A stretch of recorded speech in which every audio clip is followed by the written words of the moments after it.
Welcome all to Passive House California's community meeting. I am Susie Harris. I am the community coordinator for the Passive House Network, and I will be assisting today. So to get this started, you guys, today's title is Advancing Energy Efficiency in the Built Environment with Stone Wool Insulation. And there's the first snag. Some of you may know and others may not why I say stone wool versus mineral wool. This is an agnostic AIA accredited presentation, and we will go into the differences of this mineral wool on the market today, predominantly slag wool and stone wool. So without further ado, let's get started. And we will be taking questions in the chat. I have my associate, Nick Stone, on the meeting, and he should be able to, in real time, answer your questions should you wish to post them there. We're going to go through some of these copyright materials. However, if anyone does want this, Passive House has a copy of this deck, and they are more than welcome to share the PDF of the presentation with you. So what is stone wool? How does it assist with holistic designing? Why specify it for Passive House? Taking a look at the GWP, the EPDs, the HPDs, all the sustainability information, and then reiterating that stone wool's properties include fire resiliency, thermal efficiency, effective R values, great acoustic properties, as well as being a hydrophobic material, so wonderful moisture for moisture designs, mitigating moisture, I should say. Learning objectives, we're going to describe some of the passive energy conservation measures that enable a net zero energy and carbon buildings, including building performance standards, high performance building enclosure design strategies, which should not bring a lot more time and cost to the table, depending upon where you're already set as far as where you're building. We need to understand the impact and benefits of non-combustible stone wool insulation in relationship to energy efficiency, net zero energy buildings, and the carbon emissions. And then we hope that you can translate these findings to your design and to your specification of low embodied carbon assemblies that meet performance-based specification and greatly improve fire resiliency of structures. Just a great picture of a project that closed in 2020, right before COVID, thank God. Just this project had everything. It needed energy efficiency. It needed really good acoustics, big ask there. And also the fire safety issues. So just a nice project local for us all here. So how is it made? So stone wool is made with basalt rock, one of the most abundant resources on the planet. And this slide is just an overview of the manufacturing process. You can see that we take the rock, which is a top surface quarry. It's not below the crust, it's above the crust of the planet. We melt it at high temperatures, which takes an excess of 2,500 degrees to melt stone wool into lava. We then take the lava and we spin it into fibers, much like cotton candy. It's the best description. And we have a spinneret, which blows very fine multi-directional fibers out into the air. There is another sprayer that sprays oil, a plant-based oil, no chemicals added, and that is throughout the product, not topical. And at the same time, that goes on to a conveyor belt, which then will take that loose, fluffy blanket of stone wool and start cutting off the edges, putting those back into the smelter using every bit of droppings that come off of the line. And at that point, we will go ahead and press it into different densities. So those fibers are collected and formed into bats and boards at various densities. And with a mineral wool product, it's the density of the bat or board that determines the application of it. So if your issue with mineral wool is, well, what do I use where and when? Then that's something that can be explained very easily at a different time by reaching out, because it just depends upon the density of the board, and then it makes sense where it goes. So mineral fiber is a generic term for all fibrous inorganic substances, and these can be classified into three groups, two of which you see here, fiberglass and mineral wool, which is broken down into stone wool and slag wool. There is a third, it's a high heat kiln type application that most people on this line will not be dealing with, so we didn't put it up there. But the mineral wool is broken down into two, and of course stone wool made from basalt rock stone, first generation product. Slag wool is made primarily from iron ore blast furnace slag, so it's a byproduct of the steel industry. So 1934, the Industrial Revolution is really ramping up, and they realized that they had this slag that was a byproduct of the steel industry. And at that point, they realized they could make it into an insulation, and that happened way back in the 30s. Stone wool has been in production for 97 years now, predominantly starting in Europe. Stone wool is made by a Danish company in the beginning, so it's a Danish group, and therefore sustainability has been integral to the company since its incorporation or its inception. And the thing I would say about this slide, one of the key takeaways is that when you're looking at specifying a product and you want the performance of a mineral wool, whether it's stone or slag, keep the word fiber out of your specification. By adding the word fiber to stone wool, you open up, or to a mineral wool specification, you open yourself up to the interpretation at bid time that it can be fiberglass. And this happens, quite frankly, often. And when the low bid, which goes in, is fiberglass, because they're going to value engineer your mineral wool, the architect has a difficult time to combat that value engineering because of the word fiber in there. So just as a note. So how do these differences relate to performance, let's say in saturated heat, high heat applications, or in the case of a fire? So if you take a look at fiberglass, and we'll go into some ASTM E119 testing and E84 and NFPA 285 later in the deck, but now let's think of a fiberglass in the exterior stud wall cavity with no exterior mineral wool as an outboard product. And let's say the fiber is against the structure, the outside of your assembly burns away, and that fiberglass melts at approximately 1150 degrees. Now, most fires range about 1800 to 1900 in the center of the fire. So if that's the case, then your fiberglass is melting away at about 1150 degrees, which now means that you have three sides of your assembly exposed. Your stud has three sides exposed to the flame. It's going to be consumed much more quickly. With stone wool and slag wool, the temperature range of melting or disintegrating for slag wool is approximately 1098. And for stone wool, it's somewhere right around 2000 plus. And this is Fahrenheit.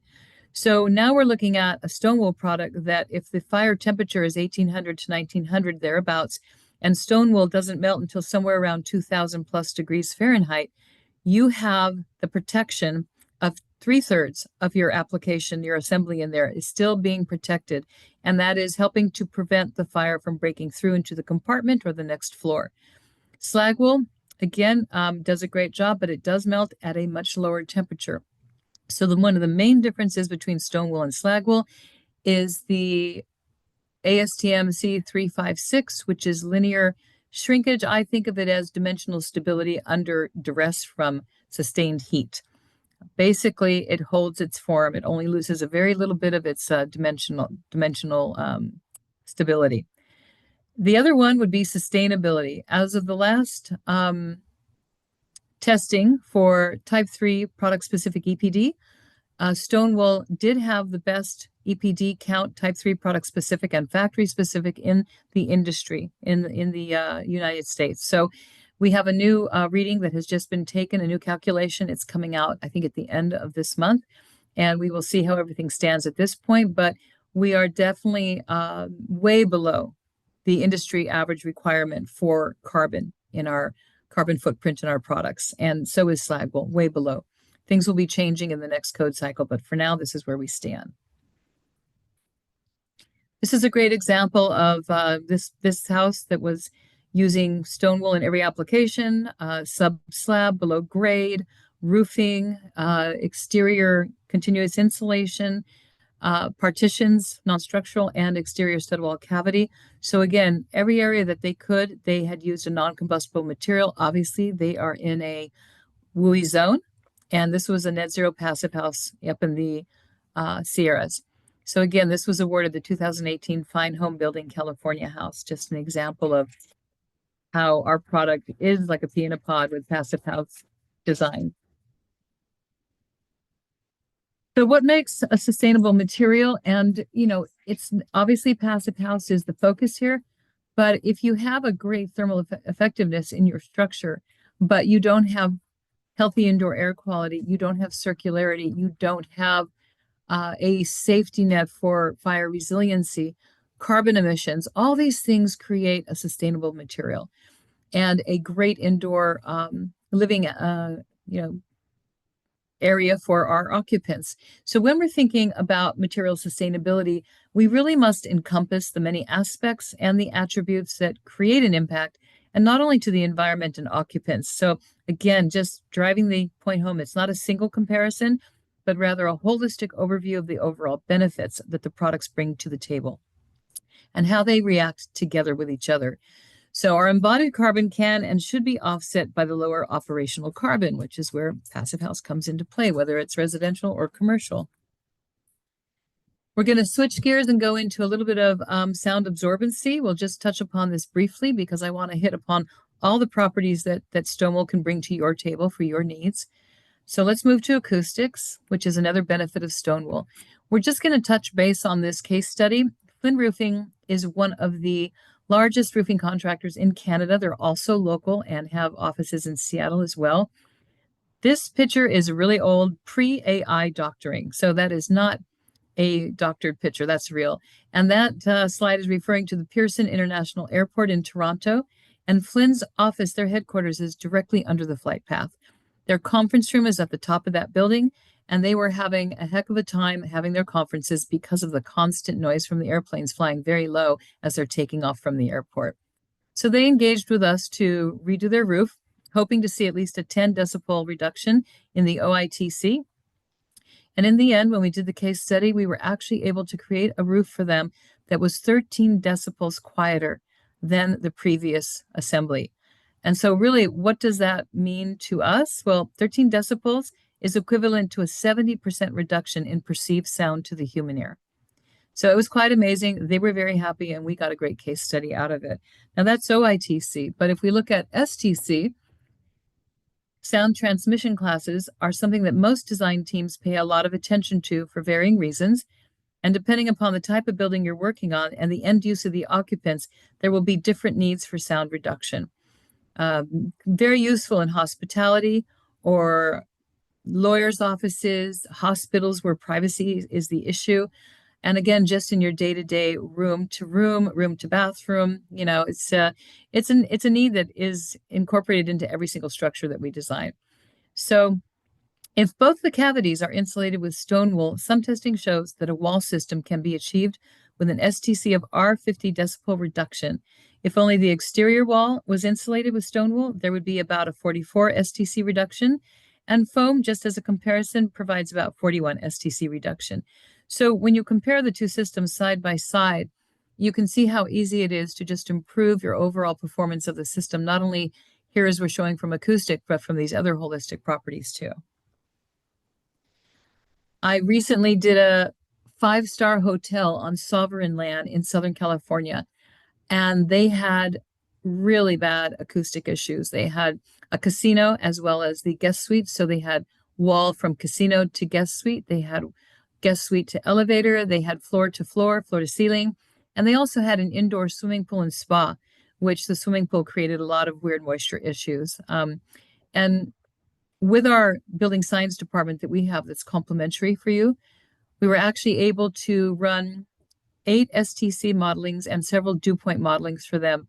And the comparable assemblies between fiberglass and stone wool actually came out to be 3 STC points better in all of those modelings on the STC. So it was very effective, and the architect was extremely happy to have that in her arsenal to go back to the owner and say, look, besides the fire resiliency, you need for a 5-star hotel great acoustics, and here's the proof that you'll get better acoustics with a stone wool bath.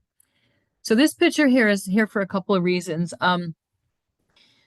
I personally go out to job sites all the time, and I see lots of fiberglass. I love the Pink Panther, and I'm so sad that they slurred his name by putting pink on a product. But I go out, and I think it's a punch list item. And I come back the next day for a roof walk recently, and it's buttoned up, the sheetrock's on. So it's really crazy to me how fiberglass isn't a bad product, but it needs to be installed properly. And most fiberglass projects are bid down and dirty. So what we can't control as professionals in the industry is the installer. And it's not really his fault because he bids this very low to get the project, and then he doesn't use pins, adhesives, and wires. Now, if he did use pins and adhesive and wires, you'd have a better fit and you wouldn't have the slumping that just happens because the product is a 1 pound density. So the picture to the left is a stone wool bat. It's our traditional bat. And this product is a 2 pound semi-rigid bat. Therefore, it friction fits in between the studs, both at 16 and 24 on center for you. And it's a super easy product to install. I've done it myself in 2 of my residences, and you can start up at 20 feet, friction fit it, butt joint it, no taping, work down. And it's very easy to cut and fit around J-boxes and any other wires or conduits, anything that you have. So when it comes to acoustic flanking, thermal efficiency, fire protection, this better fit that stays in place just affects all of those. Now, probably one of the questions you're answering is, okay, well, how much more money does it cost to the project? It's a very good question. We will never be as low priced as fiberglass. So I would say that as a generic rule of thumb, if they're using pins, wires, and adhesives and doing the install right, we're still going to be about 20% higher in cost.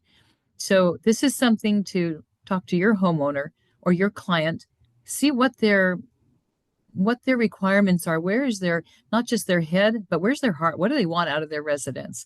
If sound and fire resiliency are important, then this is the product that they can consider as a long-term solution for the lifetime of their residency in that particular structure. This is a picture of our AFB Evo, and I call out the Evo product by name because it is a no added formaldehyde product. So if you are looking to have no added formaldehyde, this is a great product. Again, you can see the friction fit of it. This is the San Francisco tenant improvement for the AIA San Francisco headquarters inside our gorgeous historical Halliday building. It's a historical site. I believe it was number 43 on the list for San Francisco. And again, they consulted with Salter Acoustics, and Salter uses us quite frequently and was all for stone wool being put into this application. On the left-hand side, you can see the building when it was demoed, high concrete mass, lots of reverberations going around. So it was really important, specifically in their stadium meeting room, to have dead quiet and have great acoustics, which we ended up really accomplishing. If you go to the AIA headquarters, you go into their stadium seating room for a presentation, they close the doors, you feel the different pressure on your ears. It's so quiet. It's quite amazing. This is just an example of a page out of our acoustic guide. We have a very extensive acoustic guide, and it just tells you how to make these assemblies work and what's in them and what kind of STC and OITC you can get. And then it also lists the report on this particular assembly. If you're not familiar with Rockwell to the degree of the commercial or vice versa for the residential, this is just an overview of some of the areas that we can be of great assistance to you. What's not on here is below slab, sub slab. We're doing a lot more of that these days. There's not a lot of basements in California, but I happen to have one as my house was built in 1924. And I had a lot of spalling and moisture issues. So I recently had to work on my basement walls from the inside, not from the out, because that would have been too much. But anyway, I came up with a great solution for my basement issue and the moisture.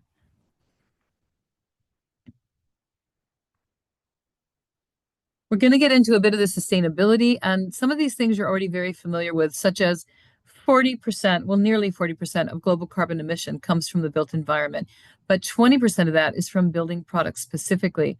And many of that 20% is the structural elements such as steel, concrete, and mineral wool and glass. So it's critical that as an industry, we focus on controlling the carbon emissions, both operational emissions and embodied carbon emissions. Designing and building low carbon buildings does not, or rather should not, mean significant changes if you are already focused on high performance buildings. So in terms of prioritizing the measures, it starts with energy efficiency. Building standards such as Passive House and net zero energy standards are a key way to reduce our operational energy demands and in turn reduce our operational carbon emissions over the lifetime of the building. Both the Buy Clean California Act and the July 2024 CalGreen Code updates have given our industry clear baselines which help us achieve compliancy and progress towards our 2030 goals. So if you're not familiar with if you're residential and you're not familiar with the CalGreen 2024 July baselines, any commercial project that is 100,000 square feet or more has to show compliancy on the products such as steel, glass, and mineral wool. Any educational facility that is currently being considered has to be anything over 50,000 square feet has to be compliant. So these are new baselines that have been set: 100,000 square feet for commercial projects, 50,000 square feet for educational projects. And during the next code cycle, it will not just be mineral wool that's involved. They're going to include all types of insulation, and those minimum square footages will be halved. So every commercial building of 50,000 or over will be compliant, and every educational facility of 25,000 square feet and over. So pretty much everything in the next code cycle will need to be compliant to below the industry average on the Type 3 product-specific EPD count. And we'll go into that A1 through A3 and forward from there, cradle to gate, cradle to grave, in a few slides from here. Energy codes and standards such as the CalGreen, LEED, and Passive House are in place today and tackle the energy efficiency of new construction. Building performance standards and policies focus on the existing buildings and reducing the greenhouse gas emissions. Projects pursuing high performance standards such as Passive House are great examples of buildings that are not only energy efficient and reduce carbon emissions, but are designed to be resilient while having passive survivability. And while you think that passive survivability is not such an issue in our state, it can be in some of the hotter climate zones that we have. Unlike the cold, like Canada, which we'll see a case study on shortly here. This was a great example of a high performance with all the heat recovery, ventilation, highly insulated walls, high performance windows, airtight enclosure, and thermal bridge free are the type of things that, of course, in Passive House we're designing towards. The use of our exterior insulation as continuous, a blanket on the structure, and that's all 5 facades, including the roof, if so desired. It really enables reduced thermal bridging and high thermal performance of building enclosures. Non-combustible stone wool insulation is often used in Passive House projects for not only its thermal efficiency, but its fire performance, as well as its vapor permeable characteristics that allows for vapor diffusion and drying. The house at Cornell Tech is a great example that shows what's possible in targeting New York City's ambitious environmental goals. New York City actually has some of the highest fire goals now with their local law 126 that's just been around for about a year. And that involves mineral wool as well as a way to circumvent having combustible products in your envelope. So just to recap that, local law 26, New York City only, not the state. They have made it mandatory that you do not use combustible products in your building envelope.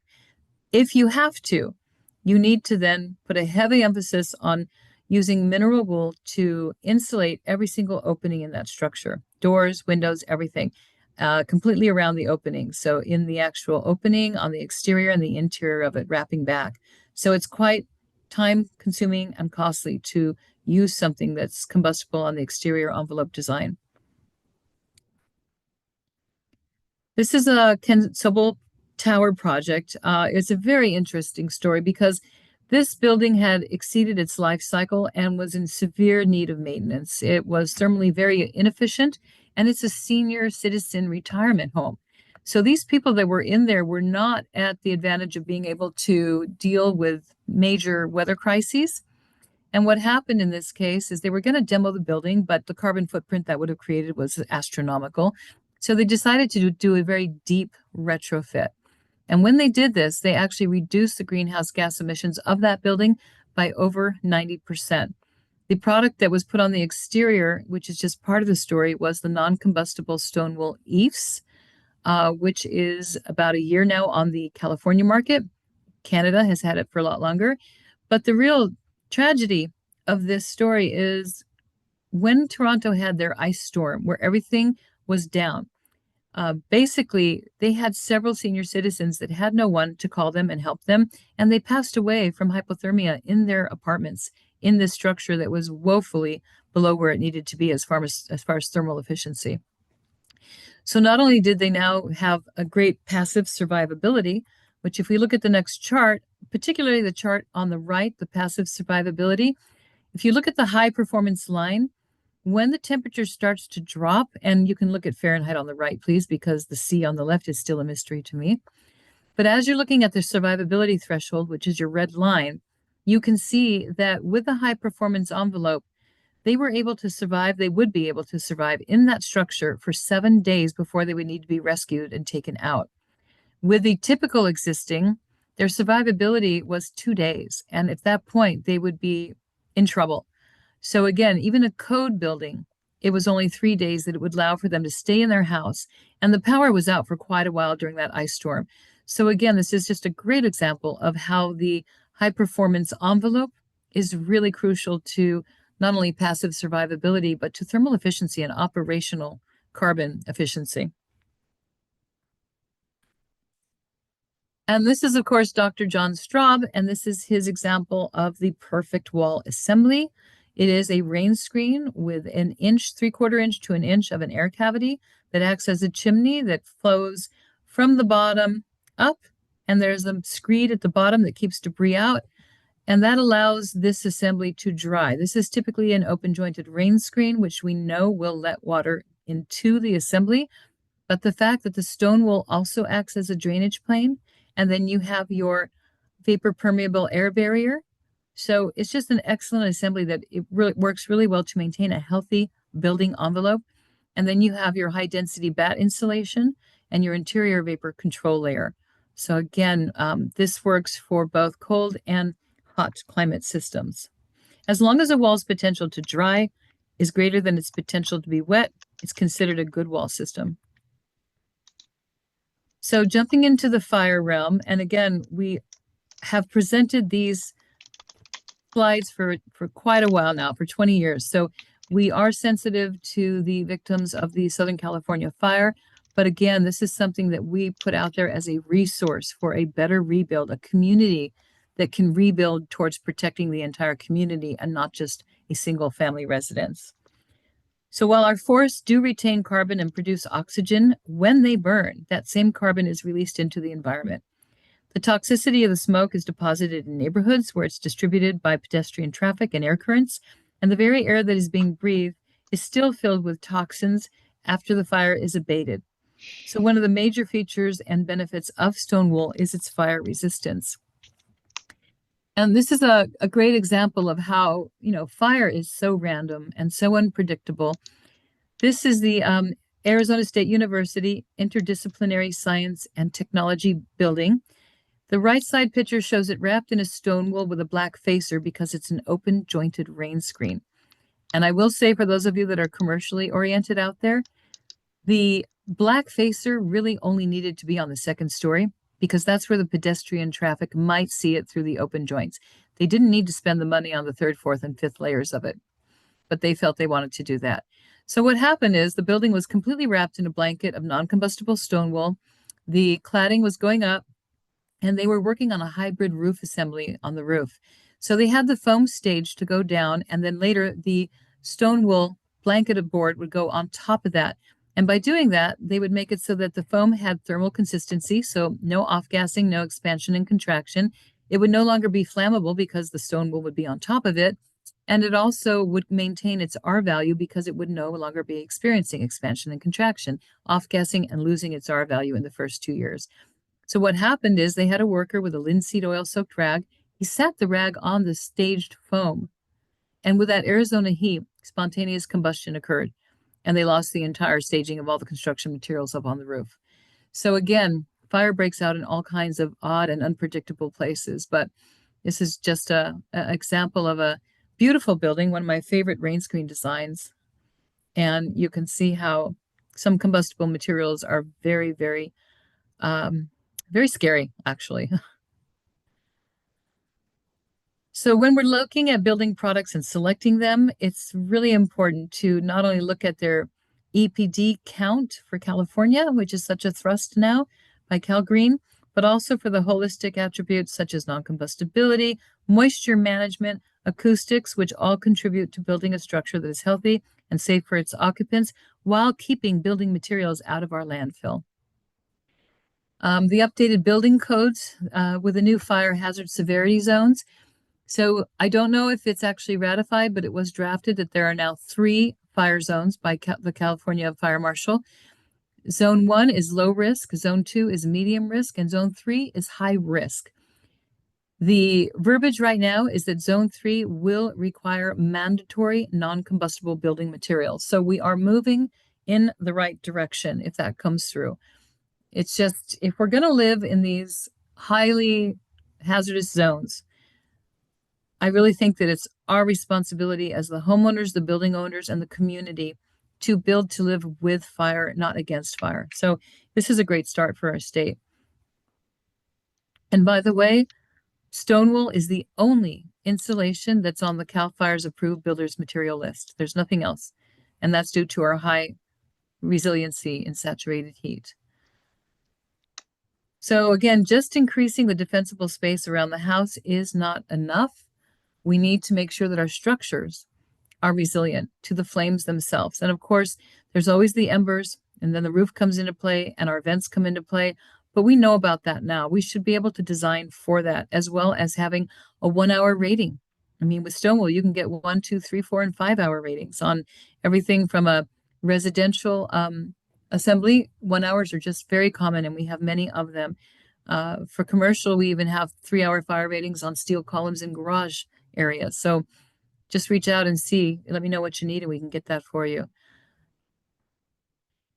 Very telling slide here. It kind of puts it all into perspective in a graph. So ASTM E119, temperature development in a standard fire versus the time.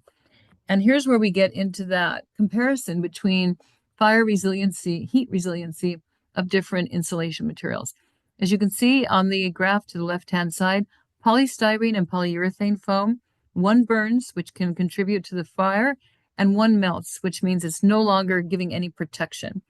That happens at the first few minutes of this test and at 200 degrees to 400 degrees Fahrenheit. So it happens very quickly. Fiberglass does much better. It doesn't melt until about 1150 degrees Fahrenheit, but you can see it's still barely into this time test. And so at that point, the fiberglass is exposing all 3 sides of your assembly to the flames. When you take your eyes up to the stone wool, you can see that it's melting at over 2000 degrees. But more importantly, that is almost 6 hours into this test where it has been resilient and kept the flames from breaking through. So again, when it comes to fire resiliency, there's no other product on the market that currently can compare.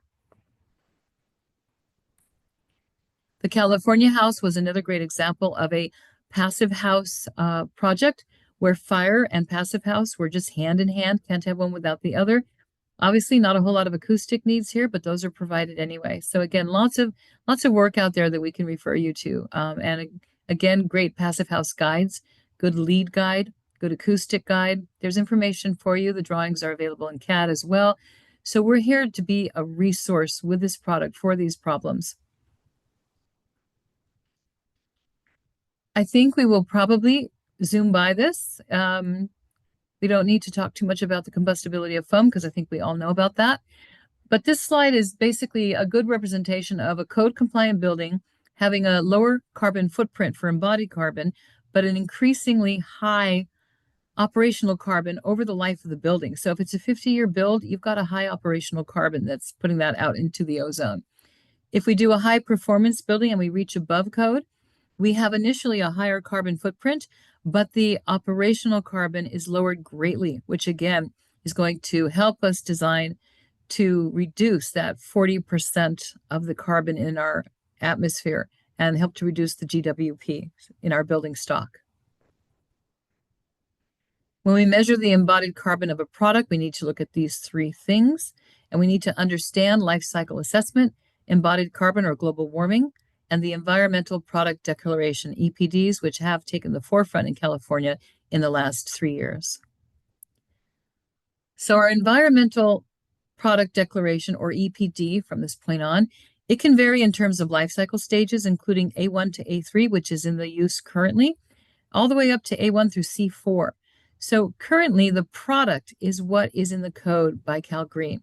Raw material quarrying, transport to the manufacturing plant, and the manufacturing. We haven't even taken a look at including A4 and 5 in the code for various reasons. Transport is difficult, that's A4, because a lot of these supply quarries in our case are not very close to a lot of our states. And then construction installation, we're still working on that and take back programs. But in the future, I see all these things coming into play. End of life is where we come into A1 through C4, cradle to grave. And there you have our deconstruction, transport back for disposal, and then disposal. Again, stone wool being 100% recyclable over and over and over again because it's rock. So it can be melted down and all the impurities are taken out of it through that smelting process, and it can be remanufactured into an additional bat. How are the EPDs created? This is a huge rabbit hole, but to ensure standard methods of disclosing information, manufacturers have to follow very specific product category rules, which provide the guidelines and requirements that must be followed. And this includes what environmental parameters to assess and disclose. And it includes all these product category rules, PCRs, the EPD, and the declared functional unit. The main thing to take away from this is that this onus and compliancy proof is not on the architect or the designer. If you want to use a product like stone wool, you need to get that manufacturer to provide you with a compliancy before you specify it. And that should be able to be supplied to you within 2 days. We have sustainability managers that are handling this aspect of it. That way you have that compliancy certification third-party verified that it is a compliant material, and you can move forward with the specification. Once the general contractor's on board, he has to verify that that is still a current compliancy. And a subcontractor shouldn't even be invited to bid if his product does not meet that compliancy. So it goes all the way down the scale, staying in the job site book on the job site itself for commercial applications. And then the 4 main types of EPDs, what we're dealing with right now is the industry average is being used to compare against the product specific. So let's take a rigid mineral wool board, either slag or stone wool, it doesn't matter. The industry average is currently 8.6 carbon points. Now we're looking at product specific. So a stone wool comfort board 80 needs to be at or below 8.6. That's how it's tested and compared.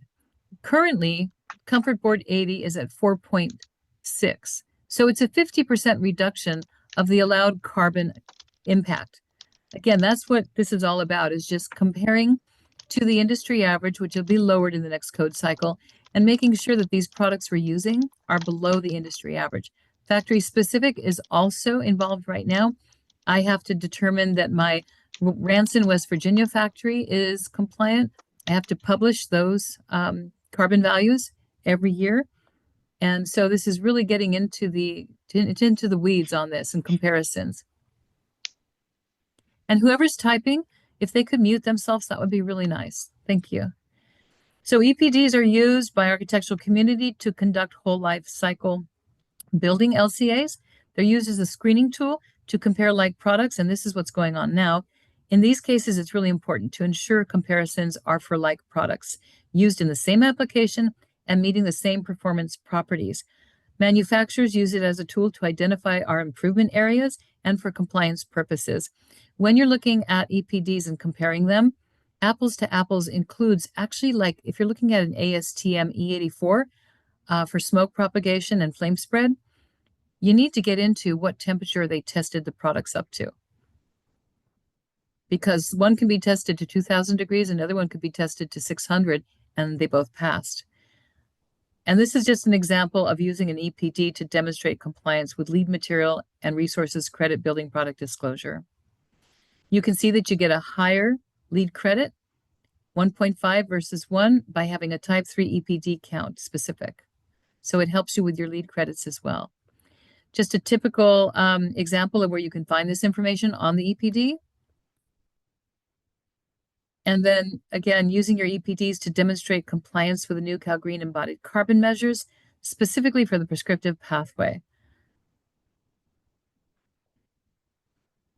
And for insulation materials to quantify the embodied carbon beyond the functional unit, it needs to be multiplied by the material quantity and total RSI value, which we take care of all of that for you.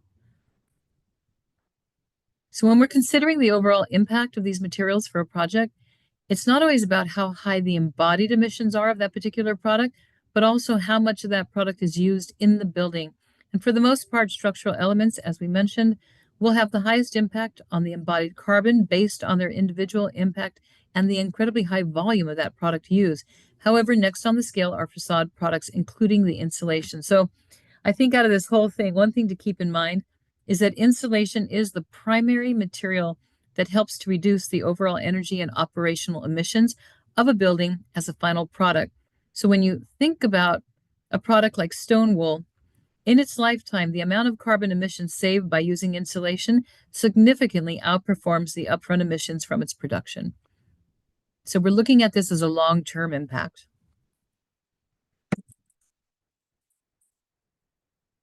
So therefore, when you're considering these impacts of materials, assessing them holistically is necessary to ensure that low carbon solutions meet both environmental and our performance goals. And then key factors to achieve high performance and low carbon buildings. We have our energy conservation measures, high holistic embodied carbon assessments, and performance specifications. Applying zero net carbon designs to our new buildings will lower the embodied carbon of each facility, which in turn lowers the operational cost and carbon footprint of our newest building inventory. Some buildings recently that have been specified and moving forward, and actually several homeowners in the Pasadena area have talked to their insurance carriers, and in the residential situation, they were using stone wool throughout, and they were actually told that if they build per the spec, that they will be able to be insured. And these were two people that I met at the IBS show in Vegas, and they were actually remodeling their house when it burnt. And the only thing that survived were the 3 pallets of stone wool in the driveway and the roofing material. So they have pictures. It was quite amazing. Again, the insurance industry is playing a major part of this. This is just a great example of our OITC, and stone wool does come for a metal deck in 3 standard flute sizes, which if you take a look at a fiberglass flute fill, this guy's actually, in his defense, doing the best he can do. You know, he's maybe over compressing and missing a few spots, but that's a pretty good job. But the difference is when it's form fitted, acoustic, thermal, fire, the resiliency is just so much more superior. Precise and concise fit. Don't leave it up to the installers.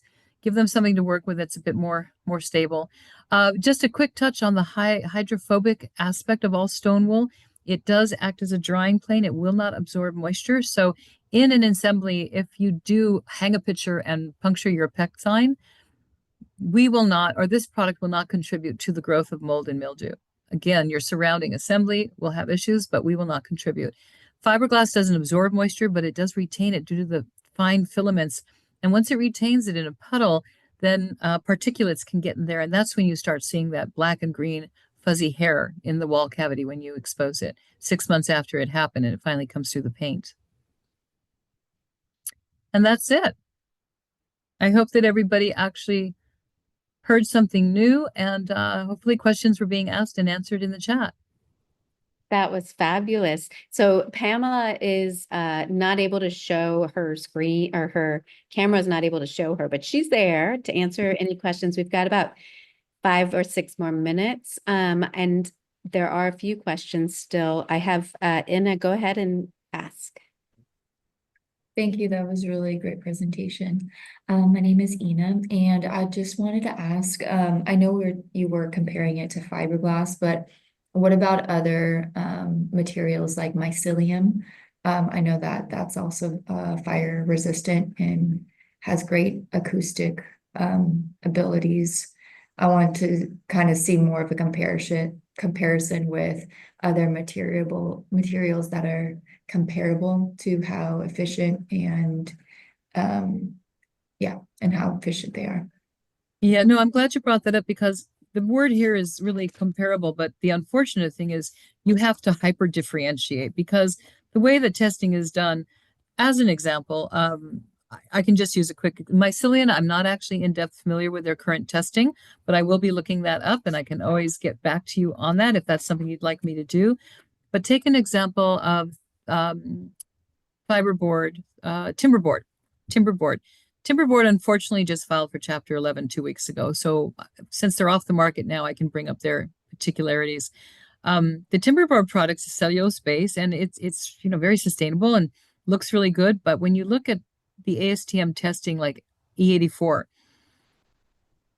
the difference is they tested below 600 degrees for that test. We're testing above 2000. So it passed, but where did it pass and what is the relevancy of that?